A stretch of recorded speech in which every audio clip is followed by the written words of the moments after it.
एक सीकर ने पूछा है, अगर हम नार्सिसिस्ट के सामने रिएक्ट ना कर रहे हों, रिलेशनशिप भी ठीक-ठाक रखने की कोशिश कर रहे हों और स्पिरिचुअल टेक्नीक से स्वयं को स्ट्रॉन्ग भी कर रहे हों, लेकिन अचानक आए चेंज से सब कुछ बदल जाए और फिर से पहली जैसी सिचुएशन में आ जाएँ, तो क्या करें?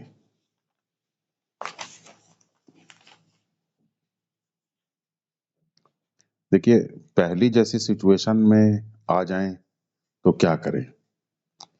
इसका मतलब क्या है? इसका मतलब जैसा आपने बताया है कि आप रिलेशनशिप में रिएक्ट नहीं कर रहे हैं। रिएक्ट नहीं कर रहे हैं क्योंकि आपके अंदर एक रेडिकल एक्सेप्टेंस है। आप उसके डिसऑर्डर को समझ रहे हैं और रेडिकल एक्सेप्टेंस के चलते आप रिएक्ट नहीं कर रहे हैं। और साथ ही साथ आपके अंदर एक रेडिकल एम्पैथी है। आप ये समझ गए हैं कि जैसे उसका जो जीने का तरीका है और आपका जो जीने का तरीका है वो बिल्कुल अलग है। उसके बीच में कोई कम्युनिकेशन का कोई ब्रिज नहीं है। कोई कोई उसके बीच में तालमेल नहीं बैठ सकता है। ये सब चीज़ें समझ करके आप उसको चेंज करने की बजाय आप एक्सेप्ट कर रहे हैं सिचुएशन को और रिएक्ट नहीं कर रहे हैं। तो ये इंटेलिजेंटली आप चल रहे हैं क्योंकि आप इस तरीके से उसकी ड्रामा की नीड को स्टार्व करने की कोशिश कर रहे हैं, खत्म करने की कोशिश कर रहे हैं, जो कि एक इंटेलिजेंट स्टेप है। आप रिलेशनशिप भी अपनी ठीक करने की कोशिश कर रहे हैं। रिलेशनशिप ठीक करने का भले ही नाटक ही क्यों ना कर रहे हो, लेकिन आप रिलेशनशिप ठीक करने की कोशिश कर रहे हैं, दिखा रहे हैं ऐसा, भले ही दिखा ही रहे हो सिर्फ कि आप रिलेशनशिप ठीक करने की कोशिश कर रहे हैं। इतना ही करना बहुत ज़रूरी होता है क्योंकि इससे जो है, जो पावर डायनामिक्स है, वो पावर डायनामिक्स कोलैप्स हो जाती है क्योंकि पावर डायनामिक्स तभी चल सकती है जब पावर पॉलिटिक्स तभी चल सकती है जब आप रिलेशनशिप को ठीक ना करने की कोशिश कर रहे हो। अगर कोई रिलेशनशिप ठीक करने की कोशिश कर रहा हो, तो फिर पावर पॉलिटिक्स का, पावर डायनामिक्स का कोई मतलब ही नहीं होता। तो नार्सिसिस्ट के पावर पॉलिटिक्स या पावर मैनिपुलेशन को डिफ्यूज करने के लिए आप जो ये रिलेशनशिप को ठीक करने की कोशिश कर रहे हैं या दिखा रहे हैं कि आप एटलीस्ट रिलेशनशिप को ठीक कर रहे हैं, तो ये एक आप सही स्टेप आपका है। फिर आप स्पिरिचुअल टेक्निक से आप अपने आप को इंटरनली स्ट्रांग भी बना रहे हैं, अंदर से स्ट्रांग बना रहे हैं। ये स्पिरिचुअल टेक्निक से इंटरनली स्ट्रांग बनाने की वजह से ही आप ये सब बाहर कर पा रहे हैं। वरना बाहर आप भी कुछ देर बाद सब्र खो बैठते और ये सब चीज कर बैठते। और दूसरी चीज, फ्रीडम जो हमारी है, फ्रीडम हमारे अंदर से ही आती है। तो स्पिरिचुअल टेक्निक से ही हमें अंदर से फ्रीडम महसूस होती है और हमें अंदर से शक्ति महसूस होती है और अंदर से हैप्पीनेस महसूस होती है। और बाहर हमारी जो दूसरों से वैलिडेशन प्राप्त करने की, करके हैप्पीनेस प्राप्त करने की जो हमारे अंदर आदत होती है, वो भी धीरे धीरे वीक हो जाती है क्योंकि हम अपने ही सेल्फ से हैप्पीनेस प्राप्त कर रहे होते हैं और दूसरे से वैलिडेशन नहीं प्राप्त कर रहे होते हैं। क्योंकि स्पिरिचुअल टेक्निक से हमें ये पता चलता है कि हमारा जो सेल्फ है वही वैलिड है और बाकी सब चीजें वैलिड नहीं है, क्योंकि वो सब चेंज हो जाती हैं। तो जो चेंज हो जाती है उससे वैलिडेशन मिल ही नहीं सकता एक्चुअली। सिर्फ वैलिडेशन का एक माया या वैलिडेशन का एक इल्यूजन सब मिलता है दूसरे से। बाकी कोई वैलिडेशन दूसरे से मिल नहीं सकता क्योंकि हमारा सेल्फ ही हमको वैलिडेट कर पाता है। तो जब हम ये सब बातें समझ जाते हैं, आप ये स्पिरिचुअल टेक्निक ये सब समझ करके फॉलो कर रहे हैं और इंटरनली स्ट्रांग बन रहे हैं, एक नए तरीके से आप जीवन जीने की कोशिश कर रहे हैं, तो ये सब बहुत ही अच्छा आप कर रहे हैं। अब आपने जो लिखा है वो एक बहुत ही इंपॉर्टेंट प्रश्न है। वो ये है कि अचानक आए चेंज ने सब कुछ बदल दिया। अब अचानक आया चेंज क्या है? दो तरीके से चेंज आ सकता है। पहला चेंज तो ये है कि अचानक कोई ऐसी चीज आ जाए जिससे नार्सिसिस्ट की पावर को अचानक बूस्ट मिल जाए, पावर बहुत ज्यादा नार्सिसिस्ट की बढ़ जाए। हम्म ये एक सिचुएशन हो सकती है जो अचानक बदलाव ला सकती है। तो अगर नार्सिसिस्ट की अचानक पावर बढ़ जाए, अचानक शक्ति बढ़ जाए, अचानक बहुत ज्यादा उसको पैसा मिल जाए, अचानक बहुत ज्यादा उसको पावर मिल जाए कि आपके रिलेशनशिप फिर से उसके सामने आपका रिलेशनशिप इनसिग्निफिकेंट हो जाए, आपके फिर से आप इनविजिबल हो जाएं, फिर से आप ये मैटर ही ना करे कि आप क्या हैं उसके सामने, तो एक तो तरीका ये है, इसमें प्रॉब्लम हो सकती है। दूसरा तरीका क्या प्रॉब्लम का है कि आपको कहीं से एग्जिस्टेंस या लाइफ आपको कहीं से फेवर कर दे और आपकी अचानक शक्ति बढ़ जाए और आप विजिबल हो जाएं और नार्सिसिस्ट आपकी वजह से थ्रेटेंड महसूस करने लगे और आपकी स्ट्रैटेजी जो है, जो आप चल रहे थे, वो स्ट्रैटेजी जो है वो एक्सपोज हो जाए और नार्सिसिस्ट चूंकि आपसे थ्रेटेंड हो जाए और इसलिए आपके खिलाफ फिर से मैनिपुलेशन की शुरुआत कर दे। तो दोनों तरफ से प्रॉब्लम हो सकती है। एक तो तरीका ये है कि एक तो प्रॉब्लम ये हो सकती है कि नार्सिसिस्ट की अचानक प्रॉब्लम बढ़ जाए और आप इनविजिबल हो जाए। दूसरी प्रॉब्लम ये भी हो सकती है कि आपको अचानक नहीं कहीं से शक्ति मिल जाए और आप नार्सिसिस्ट आपके सामने इनविजिबल हो जाए और वो थ्रेटेंड महसूस करने लगे और फिर से मैनिपुलेशन करने लग जाए। तो ऐसी सिचुएशन में ऐसा लगता है जैसे कि पीछे का किए कराया सब बेकार हो गया। खास तौर से तब जब नार्सिसिस्ट के साथ रहना मजबूरी हो, सिचुएशनल कंपल्जन हो, मजबूरी हो उसके साथ रहना और पीस को प्राप्त करने के लिए, शांति को प्राप्त करने के लिए जो प्रोसेस आप अपना रहे हैं, वो अचानक प्रोसेस इस तरीके के चेंजेस की वजह से डिफ्यूज हो जाए। तो क्या करें? तो देखिए, इसमें पहली बात तो घबराना नहीं है, क्योंकि आप याद रखिए आप एक इंटेलिजेंट यूनिवर्स में जीते हैं। यहाँ पे जो भी सिचुएशंस आती हैं वो सब सच सिचुएशंस आपको हेल्प करने के लिए ही आती हैं। तो आप बिल्कुल घबराइए नहीं। आप एग्जिस्टेंस के ऊपर ट्रस्ट करते हुए चलिए और आप जैसे पहले चल रहे थे वैसे ही चलिए। आप पहले कैसे चल रहे थे? रिएक्ट नहीं कर रहे थे। आप रिलेशनशिप को अपनी ठीक करने की का ही आप भले ही दिखावा कर रहे हो या करने की कोशिश कर रहे हो, क्योंकि दिखावा ही इसे कहेंगे, क्योंकि जब आप जानते हैं कि दूसरा बदल नहीं सकता है, फिर भी आप अगर रिलेशनशिप ठीक करने की कोशिश कर रहे हैं तो ये एक तरीके का दिखावा ही है, जो आप करके एटलीस्ट घर उसकी नार्सिसिस्ट की ड्रामा की नीड को स्टार्व कर रहे हैं और पीस को आप प्राप्त करने की कोशिश कर रहे हैं। रिलेशनशिप में पीस आ सके इसके लिए प्रयास कर रहे हैं और स्पिरिचुअल टेक्निक फॉलो कर रहे हैं। तो आप ये करते रहिए, ये बहुत जरूरी है, आप इसको करते रहिए। भले ही आप इनविजिबल हो जाएं या भले ही नार्सिसिस्ट थ्रेटेंड हो जाए, आप लेकिन इसी रास्ते पर चलिए। और याद रखिए, आपने जो पीछे जैसे आपने लिखा है कि अचानक चेंज होने से फिर से वो उसी सिचुएशन में पहुंच गए जैसे कि पहले सिचुएशन में थे, तो ऐसा नहीं हो सकता। आप पहले जिस सिचुएशन में थे आपको ऐसा लग रहा है कि आप उस सिचुएशन में पहुंच गए, लेकिन पहले वाली सिचुएशन में अब आप नहीं पहुंच सकते हैं। आपकी अंडरस्टैंडिंग जब ग्रो करे, अंडरस्टैंडिंग का ग्रो करना ही तो विकास है। विकास एक इरिवर्सिबल प्रोसेस है। अगर आप किसी जीने के तरीके को समझ गए हैं और उसके हिसाब से जी रहे हैं, तो उस समझ को वापस नहीं लिया जा सकता। वो समझ जो है वो रिवर्सिबल प्रोसेस नहीं है। ऐसा नहीं हो सकता कि समझ फिर से खत्म हो जाए और आप जीरो हो जाएं। ऐसा नहीं हो सकता। तो आप जैसे चल रहे हैं वैसे ही आप चलते रहिए। फ्रस्ट्रेशन हो सकता है कि हमने अभी तक इतना एफर्ट किया लेकिन कुछ उसका रिजल्ट नहीं निकला और फिर से वहीं पर हम ऐसा लग रहा है आ गए, तो क्या फिर से हमें वो सब डिफिकल्टीज सह करके फिर से उसी तरीके से सिचुएशन को ठीक करना पड़ेगा? और अगर हम इस तरीके से ठीक करते भी हैं तो क्या फिर से अचानक सडन चेंज आएगा और उसकी फिर से सब चीज गड़बड़ हो जाएगी? तो फिर ये कब तक प्रोसेस चलता रहेगा? ऐसा सोच करके दिमाग में फ्रस्ट्रेशन आ जाता है।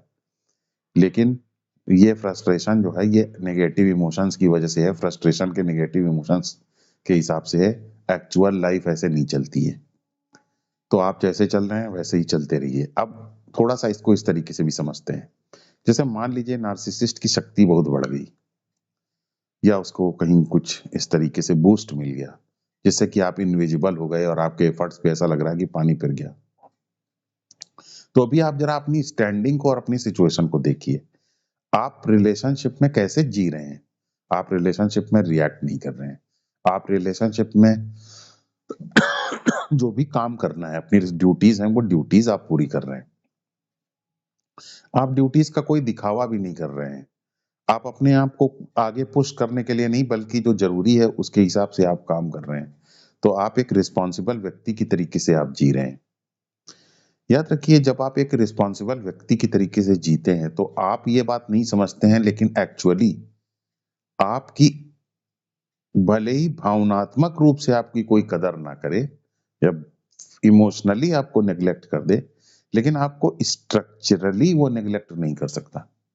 क्योंकि आप अगर एक रिस्पॉन्सिबल व्यक्ति हैं, रिएक्ट नहीं करते हैं, ज्यादा अपने आप को पुश नहीं करते हैं, अपने एम्बिशंस को भी बहुत ज्यादा आप दिखाने की कोशिश नहीं करते हैं, जो जीवन के लिए जरूरी है उस चीज को आप करते हैं, तो जिस जगह भी आप रहते हैं उस जगह के ताने बाने में आपका एक विशेष स्थान धीरे धीरे बनना शुरू हो जाता है।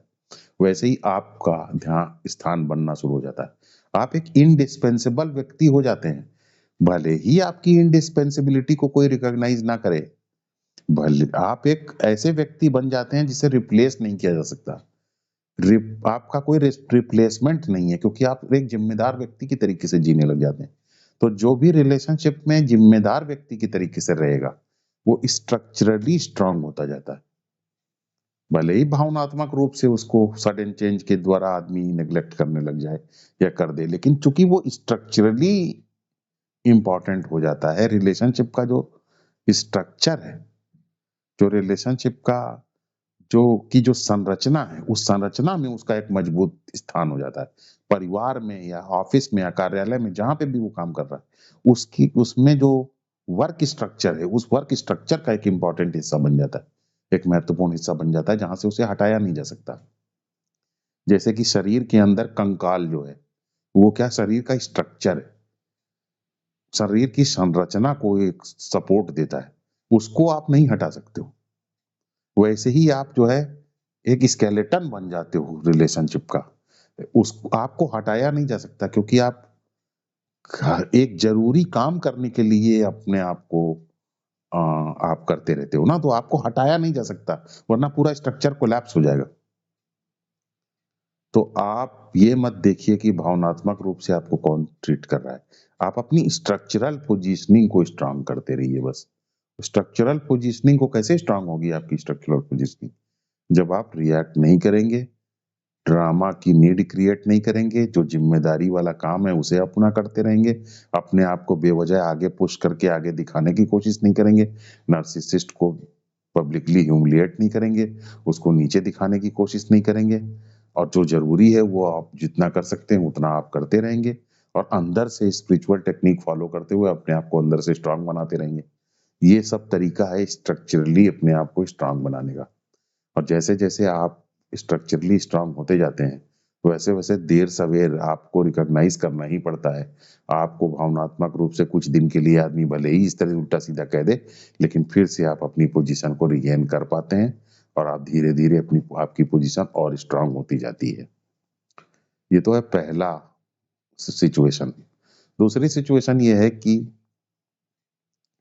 आपकी एग्जिस्टेंस आपका अचानक सपोर्ट कर दे, आप स्ट्रांग हो जाए, और इसकी वजह से नार्सिसिस्ट अपने आप को छोटा समझने लग जाए, इनविजिबल समझने लग जाए, और इसलिए वो फ्रस्ट्रेशन आपके पीस एफर्ट्स को नजरअंदाज करने लग जाए और नेग्लेक्ट करने लग जाए, और फिर से मैनिपुलेशन और ड्रामा क्रिएट करने लग जाए।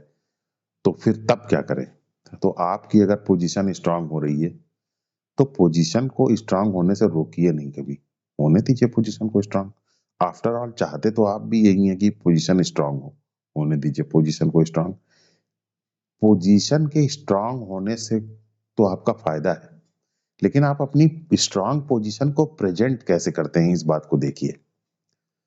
आप जैसे ही पोजीशन स्ट्रांग होती है, क्या दूसरे को थ्रेटन करने लगते हैं? क्या आप पॉलिटिकल माइलेज लेने की कोशिश करने लग जाते हैं?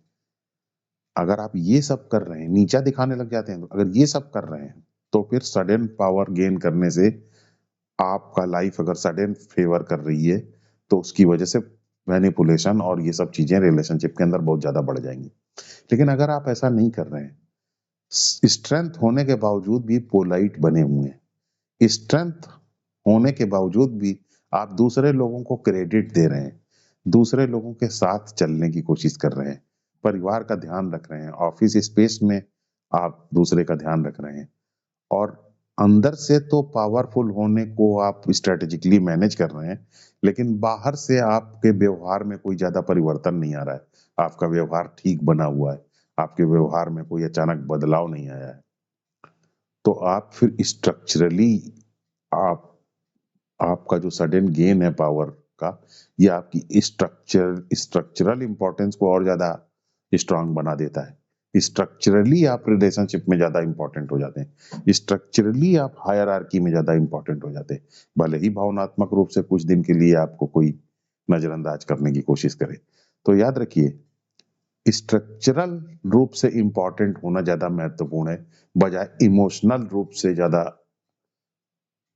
इंपॉर्टेंट होने की बजाय, या रिएक्ट करके बहुत ज्यादा विजिबल होकर के इंपॉर्टेंट होने की बजाय, जब आप स्ट्रक्चरली इंपॉर्टेंट हो जाते हैं, क्योंकि आप इर्रिप्लेसेबल हैं, आपको हटाया नहीं जा सकता, क्योंकि आप एक जिम्मेदार व्यक्ति की तरीके से रहते हैं, आप एक रिस्पॉन्सिबल व्यक्ति की तरीके से रहते हैं, आपकी कोई ड्रामा की नीड्स नहीं है, आप ज्यादा कोई बवाल नहीं करते हैं, आप एक अच्छे व्यक्ति की तरीके से रहते हैं और इंटरनली स्ट्रांग बनाने की अपने आप को कोशिश करते रहते हैं।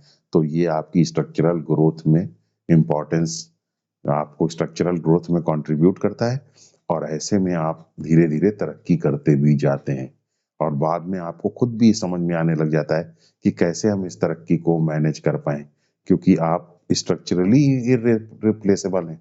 तो याद रखिए, आप स्ट्रक्चरली इंपॉर्टेंट पोजीशन में चूंकि हैं, इसलिए थोड़े बहुत इमोशनल अप्स एंड डाउन्स की वजह से आप अपने आप को वीक महसूस ना करें और उसी रास्ते पर चलते रहें, पोलाइटनेस और नॉन रिएक्टिव होने के, और रेडिकल एक्सेप्टेंस और रेडिकल एम्पैथी के को समझ करके रिलेशनशिप को ठीक करने की कोशिश करते हुए ये सब आप चलते रहें।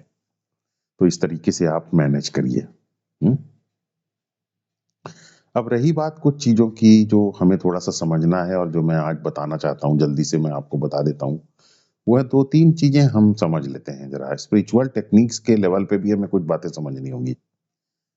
देखिए, एक बात ये समझिए कि मैं हमेशा आप लोगों को ये टेक्निक बताता हूँ कि आप अपने बॉडी, माइंड और थॉट्स और फीलिंग से आप अलग हैं, क्योंकि आप बॉडी, माइंड, थॉट और फीलिंग को देख सकते हैं। बॉडी को आप बदलता हुआ देख सकते हैं, तो आप जिस चीज को बदलता हुआ देख सकते हैं उससे आप अलग हैं, तभी तो आप उसको देख पाएंगे कि वो बदलता हुआ है। अगर आप बॉडी होते तो अब आप ये थोड़ी कह पाते कि मेरा बचपन में बॉडी अलग थी, अभी बॉडी अलग है और बुढ़ापे में बॉडी अलग हो जाएगी। ये आप थोड़ी कह पाते, क्योंकि आप बॉडी ही है ना। आप बॉडी को बदलता हुआ देख पा रहे हैं, इसीलिए तो बॉडी को आप कंपेयर कर पाते हैं। तो आप बॉडी को देख पाते हैं, इसलिए आप बॉडी से अलग हैं। उसी तरीके से फीलिंग्स को आप आता जाता देख पाते हैं, तो फीलिंग से आप अलग हैं। थॉट से आता जाता थॉट्स को देख पाते हैं, इसलिए थॉट से भी आप अलग हैं। सेंसेशंस को आप आता जाता देख पाते हैं, इसलिए आप सेंसेशन से अलग हैं। इंस्टिंक्ट्स को आप आता जाता देख पाते हैं, इसलिए इंस्टिंक्ट से आप अलग हैं। बिलीफ सिस्टम को आप बनता बिगड़ता देख पाते हैं, इसलिए बिलीफ सिस्टम से आप अलग हैं। कंडीशनिंग्स को आप बनता बिगड़ता देख पाते हैं, इसलिए कंडीशनिंग्स से आप अलग हैं। सेल्फ इमेजेस को बनता बिगड़ता देख पाते हैं, इसलिए आप सेल्फ इमेजेस से भी आप अलग हैं। बहुत से सीकर्स को मैंने देखा है कि वो प्रश्न पूछते हैं, कहते हैं अगर मैं फीलिंग्स के अलग करके अपने आप को देखता हूँ, तो फिर मैं ये कैसे देख पाऊंगा कि कौन सी फीलिंग अच्छी है और कौन सी फीलिंग खराब है? उनमें से कैसे किस चीज को, इस फीलिंग को चुनूंगा? अभी चुनना नहीं है, अभी सिर्फ देखना है। याद रखिए, जो चीजें अपने आप चल रही हैं वो सब कंपल्सिव हैं, और जो चीजें कंपल्सिव हैं वो, उन्हें सिर्फ विटनेस करना है, क्योंकि उनके कंपल्शन को आपको ब्रेक करना है ना। तो आप उनको सिर्फ विटनेस कीजिए। अच्छा गलत, कंपल्सिव थॉट्स, कंपल्सिव फीलिंग्स, ये सब गड़बड़ ही है। तो आप इन सब की चिंता ना करिए। आप बस कंपल्सिव थॉट्स और कंपल्सिव फीलिंग्स जो आपकी चल रही, आप उनको बस देखते रहिए। ये ना सोचिए कि कौन सी फीलिंग अच्छी है, कौन सी फीलिंग खराब है। अच्छे खराब के चक्कर में जजमेंट ना कीजिए, अभी आप सिर्फ देखते रहिए। जब आप देखेंगे तो फीलिंग्स और थॉट्स, नेगेटिविटी इत्यादि के कंपल्सिव कैरेक्टर के ऊपर आपके अंदर थोड़ी विल पैदा होगी, तो आप नॉन कंपल्सिव वे में सोच पाएंगे, नॉन कंपल्सिव वे में आप एक्ट कर पाएंगे। इसे कहते हैं कॉन्शियसली एक्ट करना। तो वो आपके लिए बहुत अच्छा रहेगा। वही सही तरीका है, सही सोच वही है, सही जीने का तरीका वही है। तो इस तरीके से आप जो है, जब आप जी पाते हैं और जिस तरीके से आप जब रह पाते हैं, आप फीलिंग्स, इमोशंस, थॉट इत्यादि को एक साथ पूरी एनर्जी फील्ड की तरीके से देख पाते हैं, सेंसेशंस की एक एनर्जी फील्ड की तरह नॉन वर्बली आप उसको देख पाते हैं, बिना उसके अंदर कोई स्टोरी ऐड किए हुए आप उसको देख पाते हैं, जैसे कि वो एक सेंसेशंस की एक फील्ड मात्र हो, एक एनर्जी की फील्ड की तरीके से, आप ऊर्जा के एक क्षेत्र की तरीके से उसको आप देख पाते हैं, उसको अलग करके हैं अपने बॉडी, माइंड, फीलिंग्स, थॉट ने कम कॉम्प्लेक्स को आप ऐसे देख पाते हैं एक साथ सबको। तो आप जब उससे अलग करके अपने आप को देख पाते हैं, तो इसे कहते हैं विटनेसिंग। इस विटनेसिंग को जब आप करेंगे तो एक बहुत बड़ी बात का आपको पता चलता है, उसको थोड़ा सा आप समझिए। आपको ये पता चलेगा, जैसे कि अभी इस वक्त मान लीजिए आप किसी से नाराज हैं, तो आपके अंदर नेगेटिविटी की फीलिंग चल रही है, थोड़ी देर जरा आप उसको विटनेस कीजिए, तो आप पाएँगे कि वो थोड़ी देर वो थोड़ी बाद वो फीलिंग चली गई, कोई दूसरी फीलिंग चली गई, आ गई अब। एक फीलिंग के साथ जब आपको जोड़ते हैं, याद रखिए फीलिंग या थॉट से जब आप अपने आप को जोड़ते हैं रियल सेल्फ को, तब ईगो पैदा होता है। अगर फीलिंग और थॉट से आप अपने आप को ना जोड़ें, तो ईगो पैदा ही नहीं होगा। तो आप फीलिंग्स को आप देखते हैं, फीलिंग आई, फीलिंग से अपने आप को जोड़ा आपने, ईगो पैदा हुआ। लेकिन वही फीलिंग तुरंत चेंज हो गई, दूसरी फीलिंग अब आ गई, अब दूसरा आपका ईगो आ गया। तो आप पाएँगे कि हर थोड़ी-थोड़ी देर पे फीलिंग चेंज होती रहती है, थॉट्स चेंज होते रहते हैं। हाँ, तो इसका मतलब आप कोई एक ईगो या एक पर्सन नहीं है, आप कई ईगो या कई पर्सन हैं। कई ईगो या कई पर्सन हैं आप, मल्टीट्यूड हैं, पर्सन्स की एक भीड़ हैं आप। क्योंकि जैसे ही कोई फीलिंग आती है, उससे आप अपने आप को जोड़ते हैं, तो आप वही पर्सन हो जाते हैं।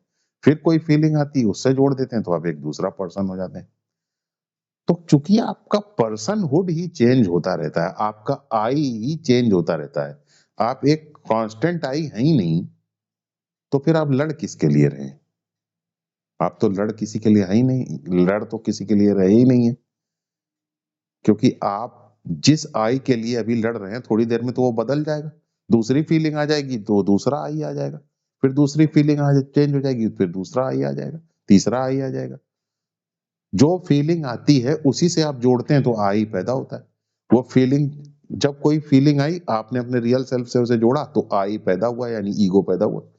जैसे ही वो फीलिंग चली गई, तो अब दूसरी फीलिंग के साथ आपने अपने रियल सेल्फ को जोड़ा, तो दूसरा ईगो पैदा हुआ, दूसरा आई पैदा हो गया। इस तरीके से आई हमेशा बदलता रहता है। तो जब आई बदलता रहता है, तो किस आई के लिए आप फाइट करेंगे भाई, बताइए? जैसे इस वक्त मेरा मन है कि मैं किसी को पीटूं, लेकिन थोड़ी देर में ये फीलिंग चली गई, अब मुझे लग रहा है कि मैं किसी जगह घूमने चले जाऊं, अब दूसरा आई आ गया। तो इस तरीके से आई लगातार चेंज हो रहा है। तो जब मेरे अंदर अभी दोबारा ये आई आएगा कि मैं इस आदमी को पीटूं, तो मैं इस आई के लिए दूसरे को क्यों पीटूं, क्योंकि मैं तो ये जानता हूं कि ये मैं हूं ही नहीं, अभी तो ये बदल जाएगा, तो मैं क्यों इसके लिए लड़ूं? तो इस तरीके से आई के लिए आप जब लड़ना बंद कर देते हैं, तो इसे कहते हैं आपकी नथिंगनेस, आई की नथिंगनेस। आई नथिंग हो गया, क्योंकि आई एक रहेगा ही नहीं, बदल जाएगा, तो फिर नथिंग ही है ना वो, क्योंकि बार बार आई बदलता जा रहा है, तो कोई जब एक कांस्टेंट आई है ही नहीं, हर फीलिंग के साथ आई जब बदल रहा है, तो फिर कोई कांस्टेंट आई ही नहीं, इसका मतलब आई नथिंग है। कोई एक ऐसा आई है ही नहीं जिससे कि हम जिसके लिए फाइट कर सकें, इसका इसे कहते हैं नथिंगनेस। ज्यादातर लोग नथिंगनेस का मतलब समझते हैं कि नथिंगनेस का मतलब होता है पोलाइटनेस, नहीं। नथिंगनेस का मतलब पोलाइटनेस नहीं है। नथिंगनेस का मतलब है ये रियलाइज करना कि हम ईगो एक नहीं, आई एक नहीं, बल्कि आई की एक भीड़ हमारे अंदर है, जो हर पल बदलती रहती है, तो किसी एक आई के लिए फाइट करना बेकार है। ऐसा सोचना, ऐसा समझ लेना और ऐसा देख लेना विटनेसिंग के द्वारा, इसे कहते हैं नथिंग हो जाना, नथिंगनेस। जिसके अंदर ये नथिंगनेस आ गई, वो पोलाइट हो जाता है। क्यों पोलाइट हो जाएगा? क्योंकि उसको ये लग गया कि भाई हम जिस आई हमसे कह रहा है कि नार्सिसिस्ट से बदला लो, नार्सिसिस्ट मेरी बेइज्जती कर रहा है, नार्सिसिस्ट की शिकायत करो। लेकिन तभी हमें समझ में आ रहा है कि अभी तो थोड़ी देर बाद ये फीलिंग बदल जाएगी। तो ये जो आई है, जो नार्सिसिस्ट से बदला लेना चाहता है, रियल सेल्फ से ये फीलिंग जोड़ करके जो अपने आप को एक आई बना रही है, ये बदला लेना चाहता है, ये तो थोड़ी देर में अभी बदल जाएगा, तो मैं क्या बदला लूं इससे? ऐसा सोच करके किसी भी आई से अपने आप को जोड़ करके ना देखना, इसे कहते हैं नथिंगनेस। आई की नथिंगनेस, जिसके अंदर आई नथिंग हो जाता है, उसका सिर्फ रियल सेल्फ रह जाता है। इस समझ को कहते हैं नथिंगनेस। नथिंगनेस कोई पोलाइटनेस नहीं है। नथिंगनेस ये समझ है कि मैं किस आई के लिए विटनेस, किस आई के लिए फाइट करूं, क्योंकि हर आई तो बदल जाता है, ये मैंने विटनेस किया। ऐसा मान के जब आप नथिंग हो जाते हैं, तो आपके जीवन में एक बड़ा परिवर्तन आता है। आप हमेशा अपने विटनेसिंग सेल्फ में ही रह पाते हैं, रियल सेल्फ में रहते हैं। आपका जो पेंडुलम की तरीके से जो दोलन करते थे ना एक्सट्रीम्स पे जाके, कि पहले दूसरे के ऊपर हाथ उठा दिया, उसके बाद गिल्ट में डूब गए। पहले एक एक्सट्रीम पे गए हाथ उठाने की, और फिर दूसरे एक्सट्रीम पर गए गिल्ट महसूस करने की। ये धीरे धीरे दोलन आपका कम होता जाता है। पेंडुलम स्विंग आपका कम होता जाता है। लाइफ में हर जगह यही पेंडुलम स्विंग चलता रहता है। आप जो है, आपका सही प्लेस ये पेंडुलम स्विंग नहीं है। आपका सही प्लेस है पेंडुलम के बीच में आकर के स्थिर हो जाना। ये बीच में वही स्थिर हो सकता है जो नथिंग हो जाए। और नथिंग, पोलाइट आदमी को नथिंग नहीं कहते हैं। नथिंग वो व्यक्ति है जो ये समझ गया हो कि हम किस आई के लिए फाइट करें, क्योंकि हर आई तो भी बदल जाता है। वो क्या है, किसी भी दोनों में से किसी एक्सट्रीम पर जाए बिना आकर के अंदर स्थित हो जाता है। ऐसे व्यक्ति को कहते हैं रिलैक्स्ड व्यक्ति। ऐसे व्यक्ति को कहते हैं स्थिर व्यक्ति।